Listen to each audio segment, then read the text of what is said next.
ఇది మొదటి ప్రపంచ యుద్ధం సిరీస్ లో రెండో వీడియో. మొదటి వీడియోలో అసలు యూరోప్ ఖండంలో ఒక వ్యక్తి చావు వల్ల రెండు దేశాల మధ్య యుద్ధం ఎందుకు మొదలైంది, ఆ రెండు దేశాల మధ్య యుద్ధంలోకి బయట దేశాలు ఎందుకు జోక్యం చేసుకున్నాయి, అలానే యుద్ధం మొదలైన 45 రోజులలో 3 లక్షల మంది వాళ్ళ ప్రాణాలని ఎలా కోల్పోయారు, జర్మనీ చేసిన ఒక చిన్న తప్పు వల్ల జర్మనీ ప్యారిస్ ని ఎలా కోల్పోయిందనేది చెప్పాను.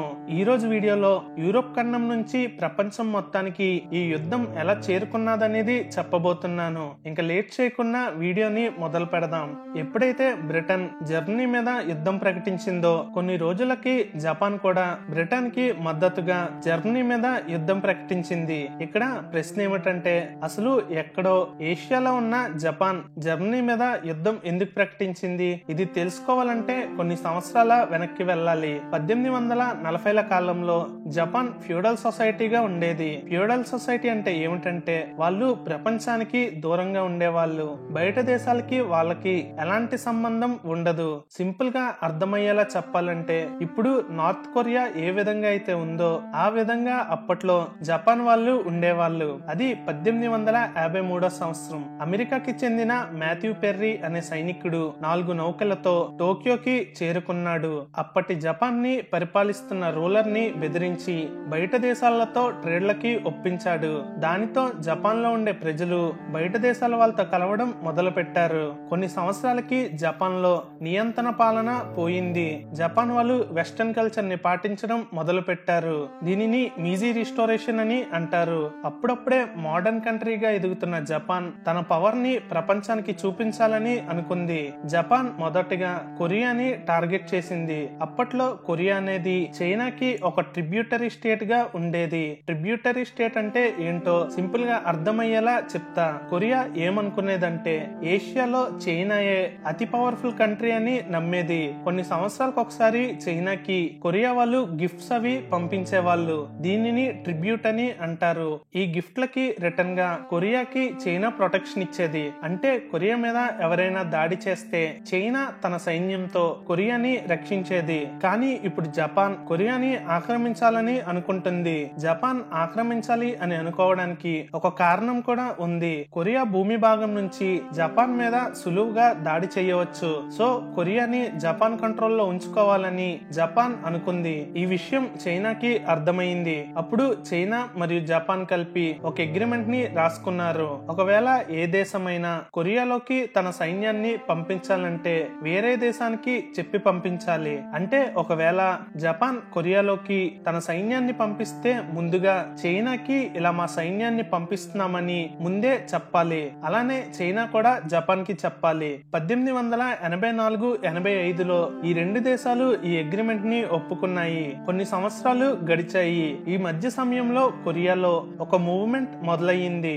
కొరియాలోని Christian missionaries and western culture ఎక్కువ అయిపోతుందని కొరియాలో ఉండే ప్రజలు కొరియన్ గవర్నమెంట్ మీద తిరుగుబాటు చేశారు. మార్చ్ 1894లో లోకల్ అఫీషియల్స్ మీద దాడి చేసి జైలులో ఉన్న ఖైదీలని బయటికి తీసుకుని వచ్చి సౌత్ కొరియాలో చాలా భాగాన్ని ఈ కొరియన్ రెబల్స్ ఆక్రమించేసుకున్నారు. అప్పుడు కొరియన్ రాజుకి భయం వేసి చైనాని కాపాడమని సహాయం అడిగాడు. చైనా 1894లో జపాన్ కి చెప్పకన్నా 2000 మంది చైనా సైనికులని కొరియాకి పంపించింది. ఈ విషయం జపాన్ కి తెలిసింది. ముందు చెప్పుకున్న అగ్రిమెంట్ ని పాటించలేదని రీజన్ గా చూపిస్తూ జపాన్ భారీగా తన సైన్యాన్ని కొరియా రాజధాని వరకు పంపించింది. అప్పుడు చైనా జపాన్ తో తన సైన్యాన్ని వెనక్కి తీసుకోమని హెచ్చరించింది. కానీ జపాన్ వినలేదు.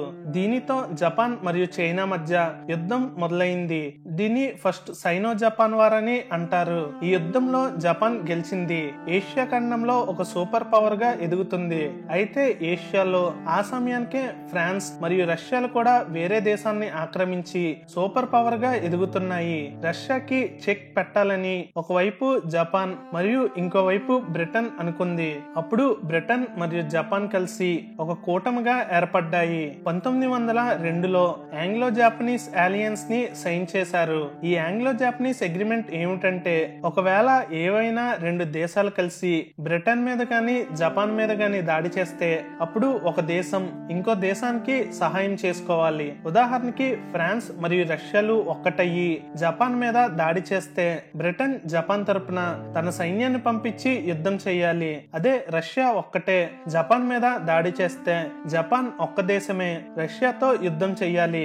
బ్రిటన్ రష్యాకి సపోర్ట్ ఇవ్వకన్నా న్యూట్రల్ గా ఉండాలి. ఇదే ఆంగ్లో జాపనీస్ అలయన్స్. ఇప్పుడు మళ్ళీ మన మెయిన్ స్టోరీలోకి వచ్చేద్దాం.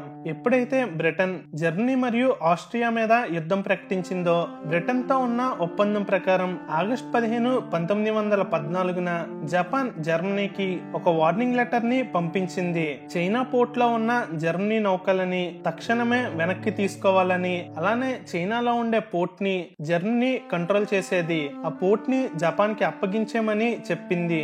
8 రోజులు జపాన్ జర్మనీ రెస్పాన్స్ కోసం వెయిట్ చేసింది. కానీ జర్మనీ నుంచి ఎలాంటి స్పందన రాలేదు.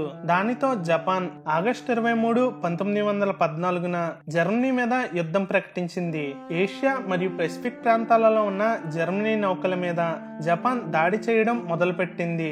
జర్మనీ మీద జపాన్ తో పాటు ఆస్ట్రేలియా కూడా యుద్ధం ప్రకటించింది. అప్పటికి ఆస్ట్రేలియా అనే దేశం పుట్టి కేవలం 13 సంవత్సరాలు మాత్రమే అయ్యింది.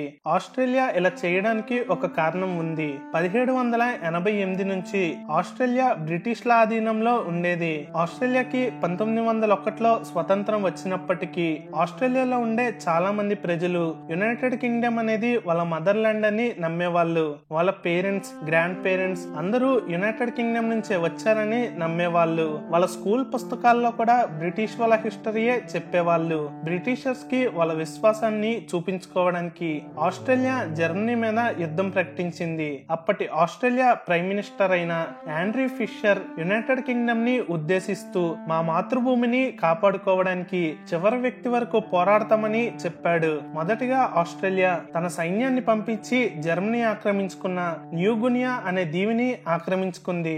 ఆస్ట్రేలియా వాళ్ళు ఎలా అయితే బ్రిటన్ ని వాళ్ళ మదర్ ల్యాండ్ అనుకునేదో అలానే న్యూజిలాండ్ వాళ్ళు కూడా అనుకునేవాళ్ళు. న్యూజిలాండ్ కూడా బ్రిటన్ కి మద్దతుగా జర్మనీ మీద యుద్ధం ప్రకటించింది. జర్మన్ల ఆధీనంలో ఉన్న సమోవా అనే దీవిని న్యూజిలాండ్ స్వాధీనం చేసుకుంది. జర్మన్ల దగ్గర తిరిగి పోరాడేంత సైన్యం లేదు. దానితో ఒక్క బుల్లెట్ ని కూడా ఫైర్ చేయకన్నా జర్మన్లు లొంగిపోయారు. అప్పట్లో ఆఫ్రికా ఖండంలో ఉండే దేశాలలో కొన్ని దేశాలని బ్రిటన్ అండ్ ఫ్రాన్స్ లు ఆక్రమిస్తే ఇంకొన్ని దేశాలని జర్మనీ ఆక్రమించేది. ఎప్పుడైతే యుద్ధం మొదలైందో జర్మనీ ఆఫ్రికాలో ఉన్న టోగోలాండ్ అనే ప్రదేశంలో ఒక రేడియో స్టేషన్ ని నిర్మించి అక్కడి నుంచి జర్మనీ నేవీకి ఆదేశాలని ఇచ్చింది. దీనితో ఫ్రెంచ్ మరియు బ్రిటిష్ సైనికులు ఆఫ్రికాలో ఉన్న టోగోలాండ్ మీద దాడి చేసి జర్మన్ సైనికుల్ని ఓడించారు. అలానే సౌత్ ఆఫ్రికాని బ్రిటిష్ వాళ్ళు పరిపాలించే వాళ్ళు. సౌత్ ఆఫ్రికా పక్కనే ఉన్న నమీబియాని జర్మన్లు పరిపాలించే వాళ్ళు. అప్పుడు జర్మన్లు బ్రిటిష్ వాళ్ళు పాలిస్తున్న సౌత్ ఆఫ్రికా మీద దాడి చేయడం మొదలు పెట్టారు. అలా యూరోప్ లో మొదలైన ఒక చిన్న యుద్ధంలో ప్రపంచ దేశాలన్నీ పాల్గొనవలసి వచ్చింది. యుద్ధం మొదలయ్యి కేవలం 45 రోజులు మాత్రమే అయ్యింది. జర్మనీ మరియు ఆస్ట్రియా హంగరీ ఒకవైపు, France, Russia, Belgium, Serbia, Japan, Britain, అలానే బ్రిటన్ ఆక్రమించుకున్న భారతదేశం, ఆస్ట్రేలియా, న్యూజిలాండ్, కెనడా, సౌత్ ఆఫ్రికాలు ఒకవైపు. అయితే అప్పట్లో భారత సైన్యం బ్రిటన్ సైన్యం కన్నా చాలా ఎక్కువ. కానీ ప్రపంచ యుద్ధాన్ని మనం అడ్వాంటేజ్ గా తీసుకోకన్నా బ్రిటిష్ వాళ్ళ కోసం 13 లక్షల మంది భారతీయులు పోరాడారు. బ్రిటిష్ వాళ్ళ కోసం నమ్మకంగా పోరాడితే స్వతంత్రం ఇస్తారని కొంతమంది అనుకున్నారు. అసలు మనకి సంబంధం లేని యుద్ధంలో 70,000 మంది అమాయకపు భారతీయులని ఎలా బలి చేశారనేది నా నెక్స్ట్ పార్ట్ లో చెప్పబోతున్నాను. That's all for today guys. Video గాని నచ్చితే లైక్ చేసి షేర్ చేయండి. ఛానల్ ఒక కంటెంట్ నచ్చితేనే ఛానల్ ని సబ్స్క్రైబ్ చేసుకోండి.